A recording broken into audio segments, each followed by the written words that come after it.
So, dear students, we are going to discuss the chapter Mechanical Properties of Solids, and this is our third lecture on this chapter. And basically, in this chapter, we will discuss Hooke's law. Here, we have to discuss Hooke's law. So, in the previous lecture, we have discussed about the properties of elastic materials, that is stress and strain. ठीक है, दो property हम लोगों ने देखी है, one is stress, another one is strain, और दोनों भी किस तरीके से हम लोग डील करते हैं इसका पूरा डिटेल में हम लोगों ने डिस्कस किया हुआ है. और बेसिकली टाइप्स ऑफ स्ट्रेस भी हम लोग डिस्कस कर चुके हैं.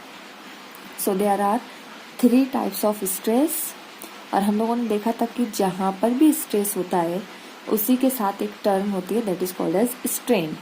ठीक है, जो कि स्ट्रेस की वजह से प्रोड्यूस होता है. सो अगर स्ट्रेस की 3 टाइप है, that means strain is also having 3 types. So first stress था that is due to the और अलोंग द लेंथ. ठीक है, second type of stress that is along the volume, and third type is with shape. ठीक है, तो उसको हम लोगों ने कहा था लॉन्जिट्यूडनल स्ट्रेस, दूसरा था वॉल्यूम स्ट्रेस, और तीसरा था शियरिंग स्ट्रेस, और फिर करस्पॉन्डिंग स्ट्रेन हम लोगों ने देखा था. Now here we have to see Hooke's law. ठीक है, so it is very simple statement that is given by the scientist Robert Hooke. Okay, so see what is the statement of the Hooke's law. Within the elastic limit,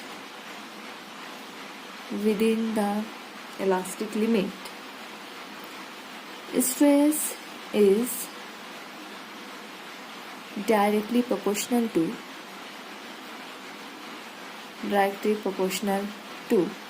strain.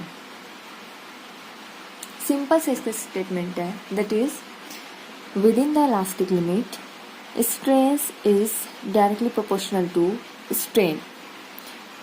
ठीक है, simple सा हमारा क्या statement है, within the elastic limit stress is directly proportional to strain. Simple देखो इसका मतलब क्या है, stress is directly proportional to strain. इसका मतलब है हम लोग किसी भी बॉडी पर जितना भी स्ट्रेस लगाते हैं, स्ट्रेस मतलब फोर्स अप्लाई करते हैं, फोर्स पर यूनिट एरिया, तो ऑब्वियसली जब हम लोग किसी बॉडी पर फोर्स लगाएंगे तो उसकी वजह से क्या होगा, उसका डायमेंशन चेंज होगा. कितना चेंज होगा, जितनी हम लोग फोर्स लगाएंगे उतना ही उसका डायमेंशन चेंज होगा. ठीक है, जैसे हम लोगों ने एक एग्जांपल देखी थी कि अगर आप लोग एग्जांपल देख लो, सपोज है रिजिड सपोर्ट है और इससे इस तरीके से एक स्प्रिंग अटैच्ड है. अगर आप स्प्रिंग को इस तरीके से इधर खींचते हो तो क्या होगा, स्प्रिंग इस तरीके से स्ट्रेच हो जाती है, खींच जाएगी. कितनी खींचेगी, जितना फोर्स लगाओगे. ठीक है, उसका डायमेंशन कितना चेंज होगा, जितना हम लोग फोर्स लगाएंगे. सो यही बात यहाँ बताई जा रही है that stress is directly proportional to strain, but here is the condition that within the elastic limit. What is the meaning of this elastic limit. तो इलास्टिक लिमिट का मतलब होता है, अब देखो कोई भी मटेरियल एक पर्टिकुलर वैल्यू तक ही स्ट्रेस को बियर कर सकता है, उसको बर्दाश्त कर सकता है.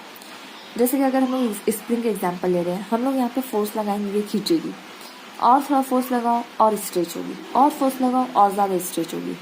कितना स्ट्रेस हो सकती है, कितना ज़्यादा इसको स्ट्रेच कर सकते हैं हम लोग. अगर हम लोगों ने एक बहुत ज़्यादा फोर्स इसको लगा दिया और इसको पूरे इस तरीके से खींच दिया, हो सकता है एक पॉइंट पर आकर वो टूट जाए. ये भी हो सकता है, ये भी हो सकता है कि बहुत ज़्यादा खींच देने की वजह से अब वो स्प्रिंग सीधी हो जाए, मतलब वापस उसके ओरिजिनल शेप पर नहीं आने पाएगी. तो इलास्टिक लिमिट मतलब मैक्सिमम उतना फोर्स, उतना स्ट्रेस हम लोग दे सकते हैं, जब वो हटाएंगे तो वापस उसका ओरिजिनल डायमेंशन मिलना चाहिए. ठीक है, जैसे कि देखो स्प्रिंग है हम लोगों की, हम लोगों ने इसको फोर्स इस डायरेक्शन में लगाया, ये स्प्रिंग क्या हो जाएगी, ये इस तरीके से ये खुल गई. ठीक है, लेकिन जैसे ही स्ट्रेस हटाती हूँ मैं, ये क्या हो जाएगी, ये वापस से अपने डायमेंशन पर रिटर्न आ जाएगी, पहले जैसी हो गई. मतलब ये अभी उसके इलास्टिक लिमिट में है। अगर ये फोर्स हटाने के बाद ओरिजिनल डायमेंशन पर नहीं आएगी, दैट मीन्स हम लोगों ने उसके इलास्टिक लिमिट से ज़्यादा उस पर स्ट्रेस लगा दिए।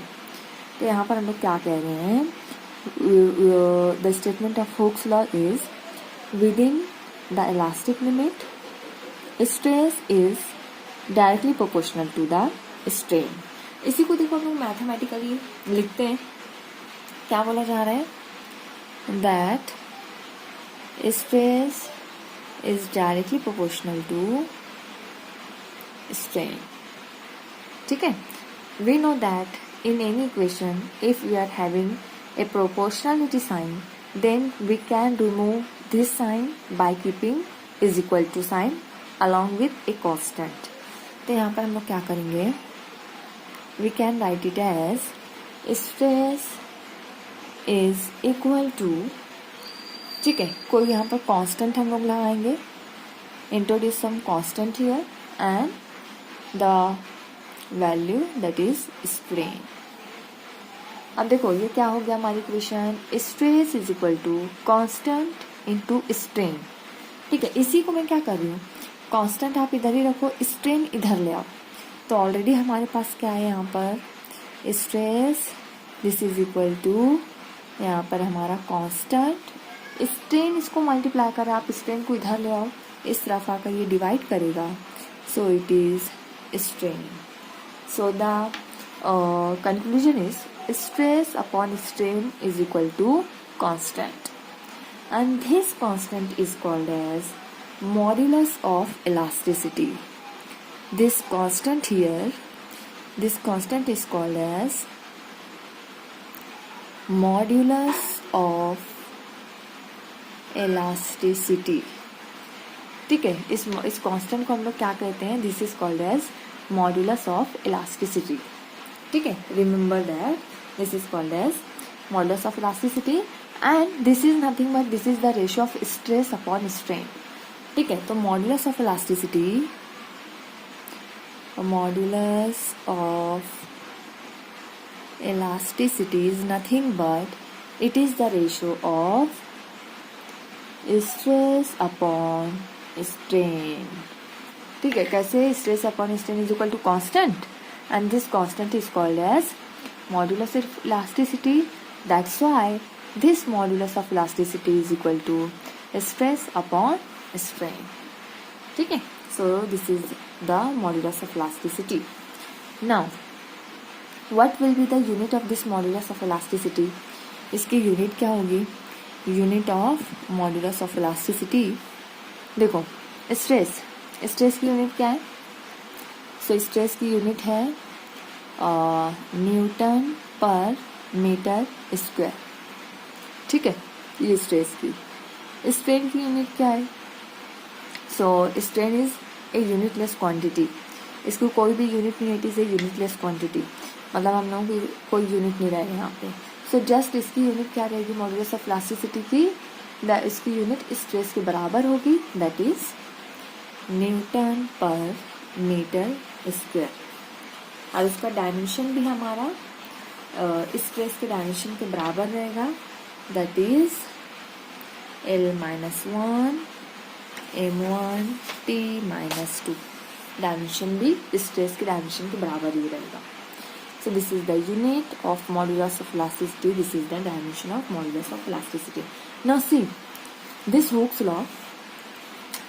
law, we can be represent this Hooke's law with the help of graph. ठीक है, मतलब हम लोग स्ट्रेस वर्सेस स्ट्रेन ये कर्व बना सकते हैं, ग्राफ बना सकते हैं। देखो ग्राफ हमारी कैसी रहेगी, बहुत सिंपल सी इसकी ग्राफ रहेगी, this is stress versus strain graph. तो ये स्ट्रेस रहेगा, इस एक्सिस पर हम लोग लेंगे स्ट्रेन। ठीक है, अब देखो दोनों का रिलेशन कैसा है, according to Hooke's law stress is directly proportional to strain, मतलब अगर आपका स्ट्रेस बढ़ेगा साथ में स्ट्रेन बढ़ेगा, स्ट्रेस कम होगा साथ में स्ट्रेन भी कम होगा। सो दोनों का रिलेशन अगर हम लोग देखते हैं, सो एक स्ट्रेट लाइन हम लोग को यहाँ पे इस तरीके की ग्राफ मिलती है, this is stress versus strain graph. ठीक है, सो ध्यान में रखना है within the elastic limit, this graph is within the elastic limit. So this is Hooke's law. अक्सर एग्जाम में पूछा जाता है फॉर 2 मार्क्स. ओके, तो आपको इतना लिख करके डिस्क्राइब करना होता है. मॉडुलस ऑफ इलास्टिसिटी वगैरह क्या है आपको बताना होता है. Now see this modulus of elasticity. So the modulus of elasticity is of 3 types. ठीक है, ये जो मॉडुलस ऑफ इलास्टिसिटी है ये 3 तरीके का होता है. इसको हम लोग अगले वाले लेक्चर में कंटिन्यू करते हैं. So students, here we will see about the elastic modulus, और इसी को हम लोग कहते हैं मॉडुलस ऑफ इलास्टिसिटी. सो अभी हम लोग इससे पहले वाले लेक्चर में इसी चीज़ को डिस्कस कर रहे थे, दैट मॉडुलस ऑफ इलास्टिसिटी. ठीक है, और इसी को हम लोग कह सकते हैं elastic modulus. So it is nothing but it is the ratio of stress to strain. ठीक है, मतलब स्ट्रेस अपॉन स्ट्रेन अगर हम लोग ये रेशियो लेते हैं तो यही हम लोगों को बताता है मॉडुलस ऑफ इलास्टिसिटी. तो जैसे अगर स्टार्ट से हम लोग देखें तो हम लोगों ने स्ट्रेस की 3 टाइप पढ़ी हुई है, स्ट्रेन की भी 3 टाइप पढ़ी हुई है. That means modulus of elasticity is also of 3 types. ठीक है, तो इसका फर्स्ट टाइप रहेगा that is Young's modulus. First is Young's modulus. Second one is bulk modulus, and third one is modulus of rigidity. ठीक है, यहाँ पर हम लोगों को ये जो मॉडुलस ऑफ इलास्टिसिटी है इसके 3 टाइप्स पढ़ने हैं. पहला कहलाता है यंग्स मॉडुलस, जिसे हम लोग y से शो करते हैं, y से. दूसरा है bulk modulus, that is indicated by k. And तीसरा है modulus of rigidity, this is indicated by the symbol eta. इस सिंबल को ईटा पढ़ते हैं, ईटा. तो 3 हम लोगों को मॉडुलस ऑफ इलास्टिसिटीज देखना है, Young's, bulk and modulus of rigidity. So this Young's modulus is related to change in length. ठीक है, जैसे हम लोगों ने पहला पढ़ा था लॉन्गिट्यूडनल स्ट्रेस ना, वो लेंथ से रिलेट करता है. सेम ऐसे this Young's modulus it is also related with length. Bulk modulus is related with volume, and this modulus of rigidity is related with shape of the object. तो जैसा हम लोगों ने स्ट्रेस की 3 टाइप पढ़ी थी, सेम वैसी ही हमारी है मॉडुलस ऑफ इलास्टिसिटी की भी 3 type. One is along the length, second is along the volume, और तीसरा है विद द शेप. इसमें से सबसे पहले अभी हम लोग डिस्कस करते हैं the first modulus of elasticity, that is Young's modulus.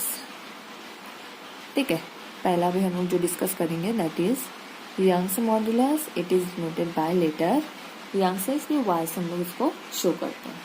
ठीक है, और इसके बाद फिर हम लोग ये दोनों बाद में डिस्कस करेंगे. सो Young's modulus, so this modulus of elasticity is related to, so this modulus of elasticity is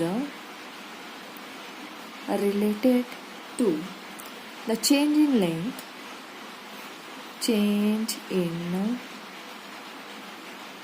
length of an object. Object की लेंथ से ये रिलेट करता है.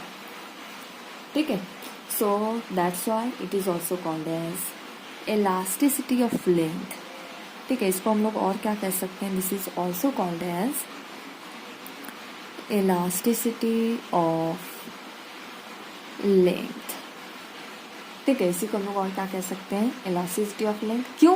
क्योंकि लेंथ के साथ डील करता है, चेंज इन लेंथ को ये डील करता है.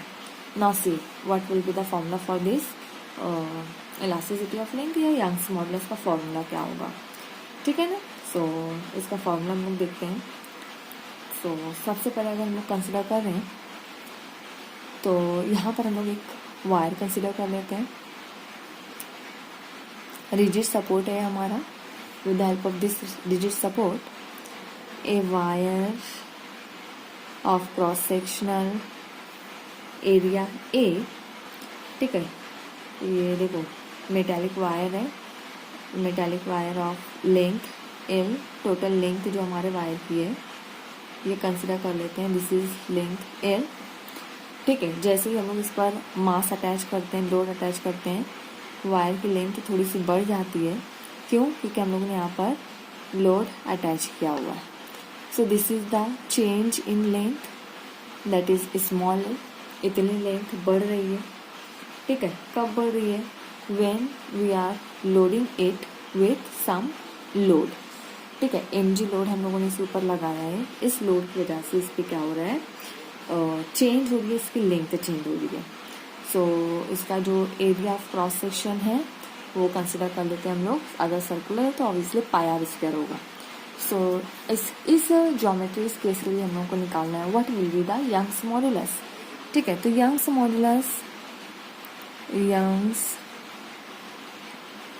Modulus that is y is equal to, तो कोई भी यंग्स मॉड्यूलस हो या basically modulus of elasticity that is the ratio of stress upon strain. Length के साथ जो स्ट्रेस आता है उसे हम लोग कहते हैं लॉन्जिट्यूडिनल स्ट्रेस अपॉन, क्या रहेगा ये, लॉन्जिट्यूडिनल स्ट्रेन। ठीक है, करस्पॉन्डिंग स्ट्रेस एंड स्ट्रेन। इस इक्वेशन को दे देते हैं हम लोग इक्वेशन नंबर 1। इसे आप दे दो इक्वेशन नंबर 1। अब हम लोगों को क्या करना है, लॉन्जिट्यूडिनल स्ट्रेस की वैल्यू यहाँ पर रखना है, लॉन्जिट्यूडिनल स्ट्रेन की वैल्यू निकाल के यहाँ पर रखना है। तो सबसे पहले हम लोग निकाल लेते हैं लॉन्जिट्यूडिनल स्ट्रेस। तो स्ट्रेस का हमारे पास फॉर्मूला है, stress is nothing but force per unit area. ठीक है, इसका फॉर्मूला हम लोगों ने देखा था, applied force per unit area. Force हम लोग यहाँ पे कितना अप्लाई कर रहे हैं, सो देखो फोर्स हम लोग कितना अप्लाई कर रहे हैं, force is equal to load that is mg divided by area that is cross sectional area of this wire. So this cross sectional area is nothing but pi R square. So यहाँ पर हम लोग area की जगह लिख देते हैं pi R square. This is the value of longitudinal stress. इसको हम लोग दे देते हैं इक्वेशन नंबर 2। ठीक है, अब यहाँ पे हम लोगों को चाहिए लॉन्जिट्यूडिनल स्ट्रेन, तो आप लोग यहाँ पे निकाल लो लॉन्जिट्यूडिनल स्ट्रेन। सो ये हो जाएगा longitudinal strain is equal to, strain का फॉर्मूला क्या है, change in length divided by original length. So देखो चेंज इन लेंथ कितना चेंज हो रही है, लेंथ स्मॉल एल से लेंथ चेंज हो रही है। ओरिजिनल लेंथ हमारी कितनी थी, capital L. So this is equal to small L upon capital L. Give it as equation number 3। देखो हम लोग को लॉन्जिट्यूडिनल स्ट्रेन भी मिल गया है, लॉन्जिट्यूडिनल स्ट्रेस भी मिल गया है। दोनों वैल्यूज उठाकर इक्वेशन नंबर 1 में हम लोग यहाँ पे पुट कर देते हैं। So put equation number 2 and 3 into equation number 1. So we will get Young's modulus, that is y is equal to, ठीक है, longitudinal stress की जगह हम लोग क्या लिखेंगे, इसकी value that is equal to mg upon pi R square divided by, यहाँ है longitudinal strain है L upon L। So this is nothing but this is the formula of Young's modulus। इसी को आप सही से इस तरीके से भी लिख सकते हो, y इज इक्वल टू, ठीक है, ये हो गया mg, ये डिवाइड कर रहा है पाई आर स्क्वायर, मतलब ये नीचे इस तरीके से आप लिखो पाई आर स्क्वायर। ठीक है, ऑलरेडी यहाँ पे डिवाइड कर रहा है l, ये l हो जाएगा। ये वाला l डिनोमिनेटर में means it goes to numerator, so it is capital. Just हम लोगों ने इसको सही से लिखा हुआ है। This is the formula for Young's modulus, that is capital Y is equal to mgl divided by pi R square L। ठीक है, सिंपल सा फॉर्मूला है, याद रहेगा।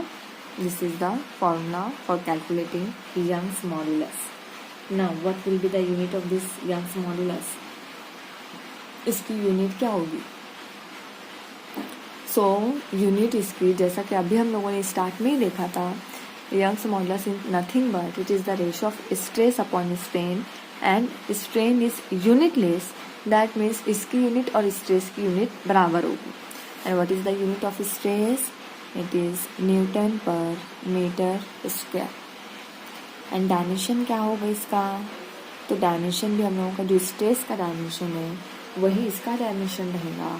स्ट्रेस का डायमेंशन है L-1 M1 T-2. So this is the dimension of Young's modulus. Okay. So basically the Young's modulus, this indicate the resistance of an elastic solid to elongation or compression.